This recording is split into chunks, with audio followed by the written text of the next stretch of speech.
আসসালামু আলাইকুম। দর্শক, এই মুহূর্তে আছি করলা বাগানে। করলার বিশেষ কিছু দিক, উপকারিতা ও অপকারিতা। করলা একটি লো ক্যালোরি সম্পূর্ণ খাবার।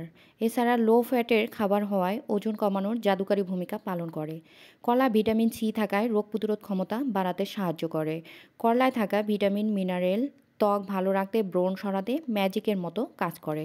কলা ফাইবার সমৃদ্ধ হয়, হজমে সাহায্য করে। এছাড়াও রয়েছে ভিটামিন সি, ই, বি6। এছাড়া হিমোগ্লোবিন সমৃদ্ধ হয়, রক্তের উপাদান তৈরিতে সাহায্য করে। রক্তশূন্যতায় ভুগছেন এমন রোগীর উত্তম পত্র হলো কলা। নিয়মিত কলার জুস খেতে পারেন মধু ও লেবু মিশিয়ে। কলার রস ফ্যাট সেল বার্ন করে, নতুন ফ্যাট সেল তৈরিতে বাধা দেয়। কলার রসে রক্তে চিনি কমানোর উপাদান থাকায় ব্লাড সুগার নিয়ন্ত্রণে সাহায্য করে।